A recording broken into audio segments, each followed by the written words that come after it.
Hi, my name is Mariah. I am on the committee for Relay for Life this year, and I'm going to be teaching you about origami by showing you how to fold a paper crane. So this is a plain, regular piece of printer paper, and I'm going to just be drawing on the one side so I can distinguish which side is which when I start folding. And I'm going to show you how you can turn a regular piece of paper into something that you can use for origami. I'm just putting some stars and some moons and some suns on the paper because they're the symbols for Relay for Life, and I thought it would be fun.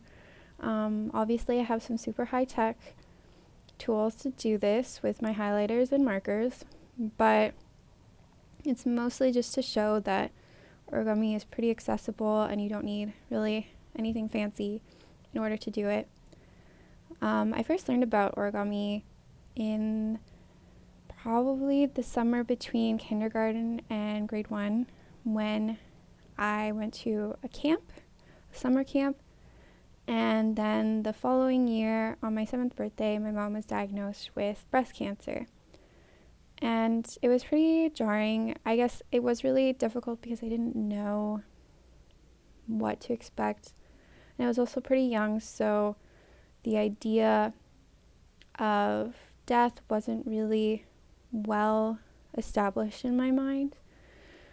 But I think part of the reason why I've always really liked origami, and it reminds me of that part of my life and my mom, is because she was able to overcome cancer and she's well now and healthy. And then later in grade 4, we read a story about a girl who was born in Japan and was diagnosed with leukemia because of the atomic bombs that were dropped. And in her story, she folded 1,000 paper cranes to ask for a wish as part of the ancient traditions of Japanese culture. So I always return back to the paper crane as being a really positive symbol of life and hope. Here I'm just showing you how you can fold your piece of paper so that you have a perfect square, which you need to make most origami, especially the paper crane. So you just want to fold it so that it kind of looks like a triangle with an extra little bit on the side. And you want to make sure that that corner is folded really well so you have a good shape. So here I'm just making sure it's all nice and even, and then you don't really need to reinforce the line, but it helps to make sure that you have like a nice smooth cut. And then from here you can fold it over just so you can mark where you're cutting. Sometimes some people can just like rip it, but I'm not as skilled, so I'm just going to use scissors to cut right along there and make sure that it's pretty straight. It's not an exact science, and it will still look okay, and you'll be able to use it for origami later, because I've done this many times when I didn't have origami paper. So there you go. You have your square with the design on one side and the smooth, no design, white on the other, and then a nifty little bookmark if you want, or you can recycle it. So now I'm going to teach you how to fold a paper crane using origami paper, but as you can see, one side is pink, one side is white technically, but that just shows you why I did designs on the last piece of paper if you're using printer paper. So first, you'll start with like a really basic fold that is the beginning of a lot of origami. You want to fold it into a triangle so the points meet, and then make sure that that line is nice and smooth. So now you have a triangle with your pink side facing upwards, and then you're going to open it off camera because that was me being silly, but I'm going to bring it back on camera and show you that you then fold that triangle in half so you have a smaller triangle. And again, you want to make sure those corners line up because that'll help you later, because these are some like basic folds, so you're marking where the paper will eventually need to be lining up on for the next folds. So then you open this part up, and you kind of want to poke in that top corner there so that it's lying flat when you fold it. And then you bring it down and it looks like a nice little diamond with like the opening at the bottom. So then you just want to straighten the top edges like so.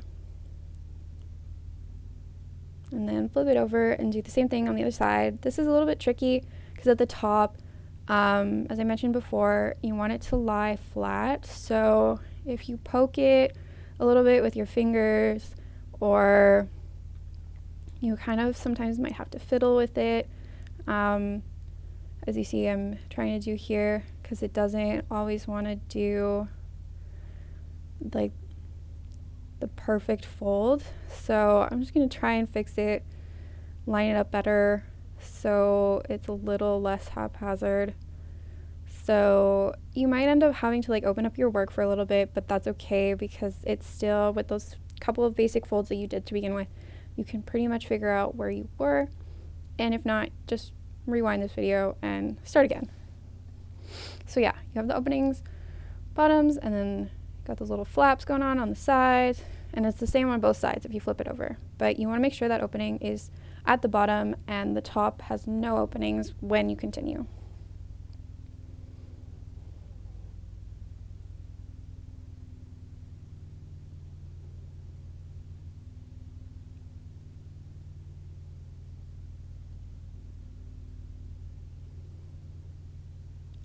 So we have our square. It looks pretty nice. And now we're going to go in and do some more folds to finish it up. So you want to fold into the center that you've made with that, when those first folds, you can see where that middle line is, and you want to make it into like a kite shape with the opening at the bottom of the kite. So on the left hand side here, because I had to turn it to do the fold, and now it's at the top. And then we'll turn it back around and flip it over to do the same thing on the other side.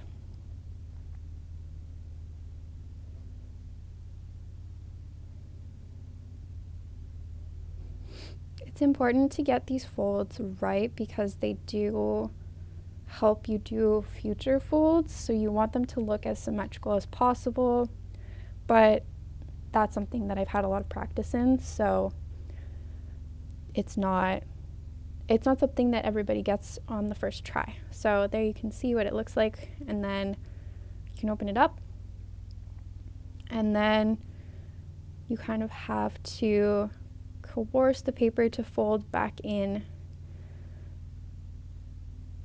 by, again, kind of poking it and like massaging it maybe. I don't know what the term is for this, but you want it to open up into like a much bigger triangle, or sorry, diamond shape, so that will be the wing at the top there that I'm pressing down for one side of the paper crane. So there, it looks very nice, symmetrical, nice diamond. And then we'll do it on the other side.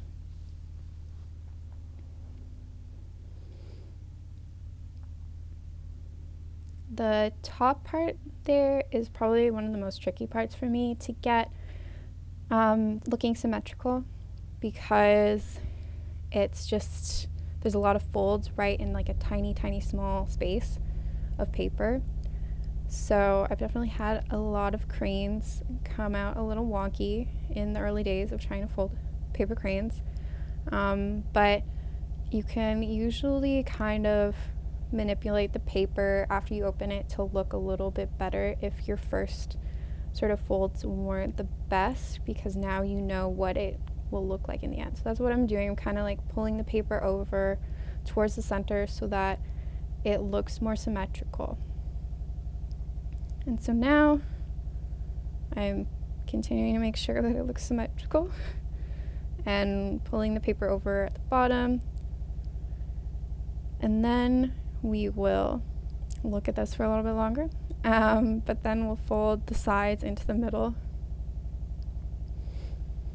like this. And again, like the bottom is now the tricky part because you're having the paper folded a lot in such a small area. But I usually, if one side doesn't look so good, I usually make that like the non-tail side, is make that the face side, because then it can be flat and it doesn't really look as bad. So you'll do this to make an even skinnier little diamond, and you want to make sure that's lined up nice and tight on the center line there. And then we'll flip it over, do it again on the other side, because that's basically what origami is, a lot of symmetrical folds.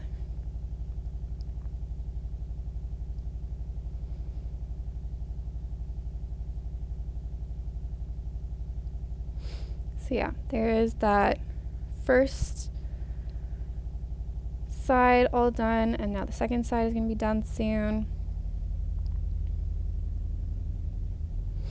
And you want everything to be nice and smoothed out because it looks prettier than if the paper is a little wrinkly. So there we go. All the folding is done, and now we're going to actually bring it out and make it into the crane shape. So we're going to flip up one side by opening up that fold, and we're going to bring it up, fold it so that it's kind of up there, and it's kind of looking like a little bit like a flower. So you do the same thing on the other side. And then this part I usually do on both sides before I decide which side would be better suited to be the head.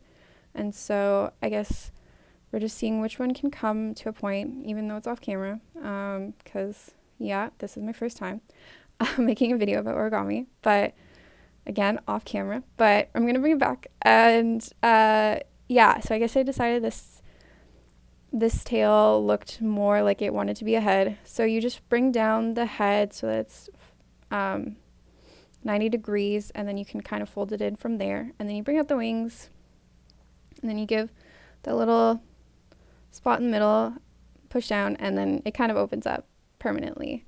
It doesn't always like want to stay up straight like I'm struggling to do here, but sometimes they do. It's just, it just depends. I don't think it really matters to me whether it does or not, because all the time people who make a lot will make them really small, and then like these ones, and then they will put them on rope, well, not rope, but on strings, so you can hang them kind of like curtains almost as decoration. And that's how most people who end up making 1,000 end up displaying them or putting them up to count how many they've made. You just string it through like you're beading almost, and you can put beads or tie the string so that the cranes stay at the certain spot. But yeah, eventually you too can make 1,000 paper cranes. Thank you so much.